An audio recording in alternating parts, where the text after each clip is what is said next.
Conclusion. Notre époque connaît d'importants changements et transformations dans tous les domaines. En ces temps de mondialisation qui affectent tout le monde, tout ce qui n'est pas conforme à l'esprit du temps se trouve ébranlé. L'individu a besoin d'un point d'appui solide, d'où l'importance de se rappeler et d'interpréter les valeurs immuables, les principes intemporels et les guides exceptionnels. Malgré les avancées scientifiques et technologiques sans précédent de notre époque, les troubles, les injustices qui frappent à tous les coins de rue nous montrent que l'humanité a plus que jamais besoin de la sagesse d'un Rumi, car sa sagesse contient l'essence des valeurs universelles et humaines, immuables, et son message prône l'unité. Rumi, par son universalité et sa polyvalence, apparaît également comme ayant un regard de juriste. Il exprime des opinions et prescriptions cohérentes avec les concepts et les principes actuels du droit, et va même parfois plus loin que notre jour en matière de justice, de prééminence du droit, de liberté de la pensée et de liberté d'expression. Cela est valable aussi pour les questions cruciales telles que la corruption et le terrorisme, auxquelles se trouvent confrontés les États de droit.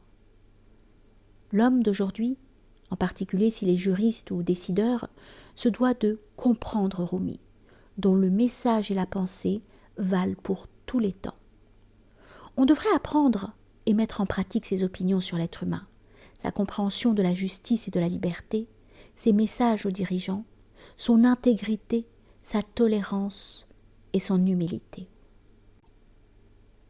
Lorsque les intellectuels, les politiciens, les bureaucrates et les juristes auront acquis une juste compréhension de Rumi, alors il deviendra possible de repenser le contenu de concepts tels que les droits de l'homme, la liberté d'expression, la prééminence du droit, la paix mondiale, l'équilibre de la liberté et la sécurité, les principes d'égalité et de non-discrimination, de bonne gouvernance et de transparence, ainsi que les valeurs éthiques.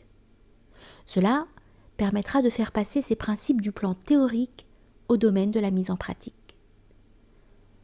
Comment des valeurs et des concepts peuvent-ils être exprimés clairement et comment des solutions aux problèmes peuvent-elles être formulées correctement si les individus qui doivent les mettre en œuvre ne sont pas sur le chemin de la maturité que nous dévoile Rumi. L'enseignement de Rumi nous montre la voie d'un développement holistique qui ne fait aucune distinction entre les besoins de l'homme, physiques, mentaux, spirituels, sociaux ou professionnels. Les gens qui réalisent un tel développement prennent conscience de leurs propres valeurs et de l'essence infinie qui existe en eux. Ils se rendent compte de l'immensité de leur création, apprennent à se connaître en observant les autres et réalisent qu'ils ont un océan en partage avec tous les membres de la famille humaine. Allez, refusez votre ego. Soyez unis avec le reste du monde. Tant que vous restez en vous-même, vous êtes une particule.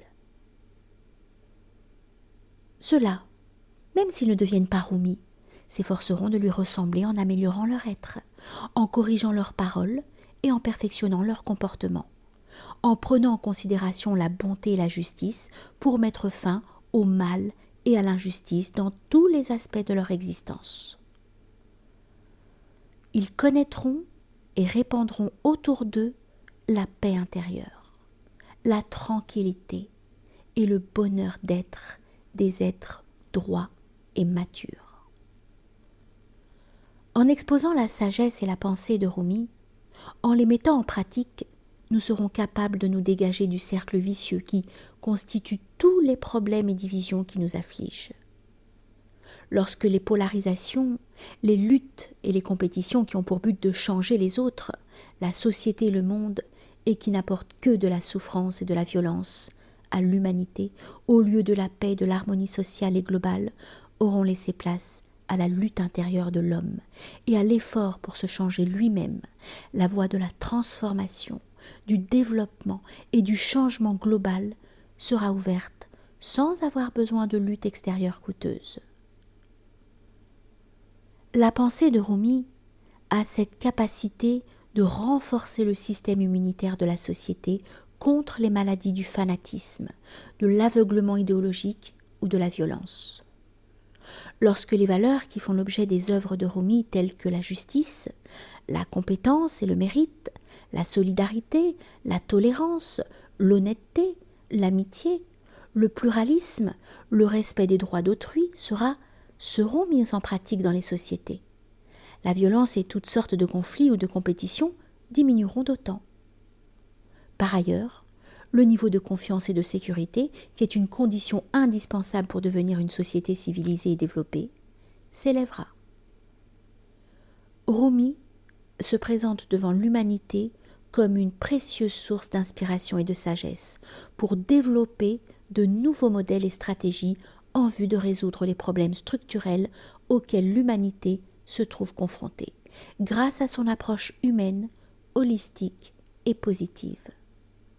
Enfin, il ne faut pas oublier que tous les êtres humains sont les membres d'un même corps et constituent une seule grande famille, qu'ils sont les voyageurs dans le même navire.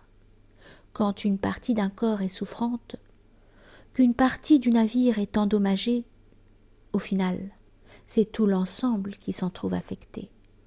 Ainsi, pour servir l'humanité et les sociétés humaines, il est plus nécessaire que jamais de passer par Rumi, pont entre les cultures et civilisations et ciment de l'unité au-delà des différences.